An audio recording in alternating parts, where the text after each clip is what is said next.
Boom. Headshot. I'll give you 3 guesses where I am. Just kidding. It's PAX. That's right. PAX West 2025 came and went earlier this month, and once again, I had the privilege of going this year. For one day.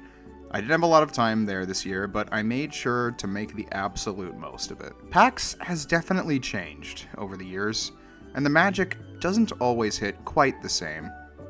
And yet at the same time, there are some things that never change. For example, I'm here to talk about the most interesting games I saw there. Primarily indie games, as usual, but if there's any exception, something slightly larger, I will mention it. Again, I don't really go there for the big games I already know about. I'm going there for the stuff that I probably wouldn't find naturally if I was just, out in the world or hanging out online. I'm here for the cool stuff, the little dudes. The funny little dudes. Who wants to see some funny little dudes? I was only going to be there for one day this year, so I didn't have the patience to wait in any super long lines. I'm excited for Kirby Air Riders as much as the next guy, but I can stand to wait until it comes out to try it. Silksong was apparently being demoed on the Nintendo floor, but I don't think I really need to talk to you all about Silksong because I'm willing to bet that there's a roughly 95% chance that all the people watching this video when it comes out are currently playing it right now, possibly as we speak, including me. Get off my back, I just got to bile water. I still don't care about Borderlands at all, I'm well past that part of my life, but I must say, for Borderlands 4 this year, they had a tiny boxed rage room, where people could just watch you smash glass and break shit, and hit like a trash can with a baseball bat. All with a patented "Please Don't Sue Us" style padded safety suit, which was pretty awesome. Like, I was across the show floor, across the hall, hearing these loud banging noises. Like, is someone hitting a fucking trash can with a bat? And they weren't. Lo and behold. A game that I did not see there this year, but I want to talk about anyway because I saw it at PAX 2024 and I was sad I didn't see it there this year, is Feltopia. Not much to say, really, other than I am absolutely stoked to buy this as soon as it comes out. It's a 2D shmup with tight controls and some fun abilities and unique mechanics to play with. But that's all just extra, because the first bite is with the eye, and if you can see the gameplay in motion right now, then you can probably tell why this looks awesome without me telling you. The whole thing is, of course, entirely stop-motion animated using felt, yarn, and other cloth crafting materials. Think Kirby's Epic Yarn meets Ikaruga. Yeah, it's dope. Day 1 purchase. While we're talking stuff from PAX 2024, because I never did a video on that even though I went, I also didn't see the big catch on the floor this year, which is a shame because I'm still really excited for that one. Really cool looking 3D platformer that has some really cool looking original ideas, a fishing motif, and these sort of PS2 Rayman vibes. Neither did I see Beastie Ball, like I did last year. Whoa, crazy. And quick addendum, before I move on. Y'all need to join the Beastie Ball revolution today. I'm thinking of making a dedicated video about it, so I'll be brief, but imagine if Pokemon was reimagined as an independently produced, socially conscious, pro-ecological, turn-based volleyball simulator, where you build a team of beasties and play sports with each other. It's really good.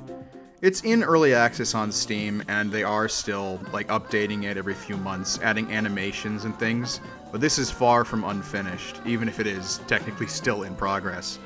The foundation is fantastic, and I've already played it for 24 hours. Play it now, thank me later. Beloved sleeper hit indie publisher Yeastbrid Games had some interesting stuff on display this year. First up, there was Demon School, a tactics RPG with an occult aesthetic and theming somewhere between classic Persona and Tactics Ogre. It just looks really cool and like a really solid retro RPG full of pixelated brains and gnarly tentacles, so I can get down with it. Then there was Love Eternal, a pixelated narrative horror adventure game that kind of resembles what I'd imagine would happen if you adapted a John Carpenter movie into a cinematic platformer, with just a dash of Jordan Peele. I can't really tell what the hell is going on based on this trailer, other than I'll probably want to buy the game to find out. A game that I did play this year, as well as last year at PAX 2024, was Mr. Sleepy Man, and this is right up my alley. I've been thinking about this game ever since I saw it. It feels like a game born from the collective fever dreams of the entirety of both the GameCube and Dreamcast generations of gamers. It takes small bits of gameplay innovation from all over the place, from Breath of the Wild to 3D Mario games, with a sense of humor and bizarro, artsy atmosphere, somewhere between Wario World, Psychonauts, Grabbed by the Ghoulies, and the Uncanny Valley. An open playground of a game loaded with options for the little weirdo player character to indulge in, as well as loads of collectibles and little side quests headed up by even more colorful and eccentric weirdos, all of whom look like something forbidden you might see scribbled on the bathroom wall at Nickelodeon Studios, circa 1999. I've played more immediately enthralling platformers from a mechanical perspective before, with, just more robust systems. But in terms of personality and style, few games matched up to this one for me this year, or last. It's just fun to mess around in, and I cannot wait to crack it open. Supposedly it'll be out sometime this year, and I seriously cannot wait. I can't sleep, ironically. Please release this game already, I'm so tired! On the topic of 3D platformers worth talking about, Bubsy 4D! Okay, for real though. After having a chance to go hands-on with the demo for this game at PAX, I can safely say they have done it. They've finally made a good Bubsy game. No caveats. Whatever your opinion on whether or not Bubsy of all franchises deserves not just a second chance, but like a third or fourth chance, compared to countless other games and franchises, I miss you, Joe. One day a Starfy. These developers that took up the task from Atari have actually made a competent game that's fun to play. These people wanted to make a real game, not just another pile of meme slop, and it really shows in the gameplay. They've turned Bubsy into one of those modern, slick 3D platformers built on the backs of other games like Hat in Time, Mario Odyssey, Donkey Kong Bonanza, and a handful of modern Sonic games. Bubsy can float, flap, zip, roll, and run around in a much more enjoyable and versatile control scheme than this series has ever had before. And while the sense of humor still isn't amazing, to me at least, this feels like the first Bubsy game with any genuine self-awareness. Something willing to poke fun at the character because most of us look at him as a joke, while also actually attempting to celebrate him and evolve the series' gameplay past 1996. Anyways, yeah, it looks like it's gonna turn out alright, and I might just have to check it out. Also, whoever started throwing around the phrase movement slop when this trailer came out, please shut the fuck up and go outside. While we're still on platformers, Tethergeist was another really interesting looking 2D platformer. You travel around a beautifully pixelated land, traversing terrain with the assistance of a little ghost friend who looks like a little axolotl, and allows you to short distance teleport. The mechanics are similar to that of other grappling hook based 2D games that I've played, but with more than enough creativity and new mechanics I haven't seen before to make up for it, on top of a lavish landscape to explore and a quality soundscape to match.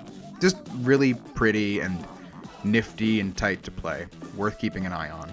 I'm not a huge multiplayer guy, especially not really a multiplayer shooter guy, but I do feel the need to give a small shout out to Pizza Bandit. I stopped and noticed it when I was walking around looking at other stuff, and to be honest, it might get me. It's like a weird cross between Call of Duty Zombies, Payday, and Overcooked.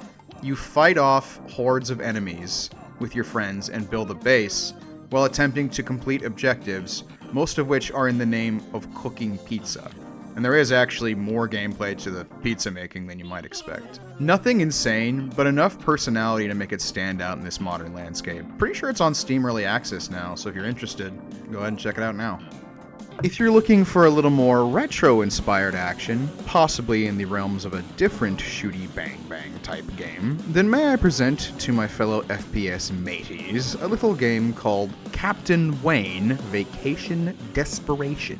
A pirate-themed first-person shooter game taking huge inspiration from shooters of the Build Engine era, crafted in GZ Doom if I'm not mistaken. The aesthetic and attitude of this game comes straight out of that bygone era of games like Blood and Duke Nukem 3D, but the mechanics and personality feel very fresh and modern. Borrowing visually from things like One Piece and Lupin III, you rocket around the map like a proper pirate maniac, mowing down scurvy dogs and trash-talking bilge rats with your gun-toting cyborg arm, leaping like a dolphin and kicking things until they explode. Now that's a proper pirate captain. There's clearly more work to be done before it's totally ready for release, but it's super fun, and the foundation has been built already, and it is strong. I also have to shout out the head dev for showing this game off at PAX while dressed in full pirate captain wardrobe, setting up the demo to be played on a friggin' Duke controller for the original Xbox. Legendary. Alright, this video is going on longer than I was planning already, so let's wrap this up. There was one more game. Another repeat sighting that I played at PAX 2024 as well, actually, that has really stuck out in my mind since I was there. That being Royalty Free for All.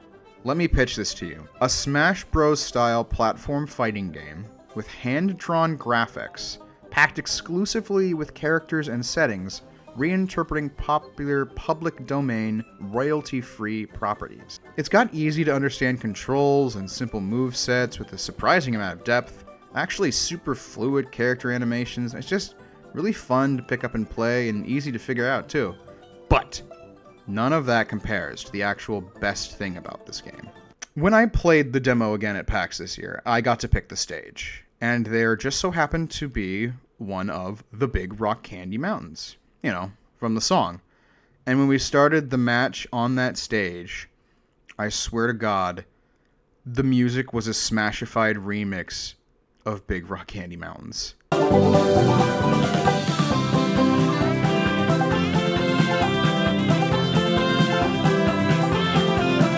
Everything else I mentioned about this game is really cool too, but frankly none of that even matters in the face of Big Rock Candy Mountain Smash Remix. I don't know how to end this video after that, I genuinely don't. That's so hyped to me and I don't know if anyone else gets it, so whatever. PAX is cool, it has lots of good games, you should check all these games out, and I'm gonna go back to the real world now. See you when I see you, PAX, and hopefully I see all you guys soon. And again, hopefully it won't be another 14 months or whatever before I make another video about games. Or just make another video in general.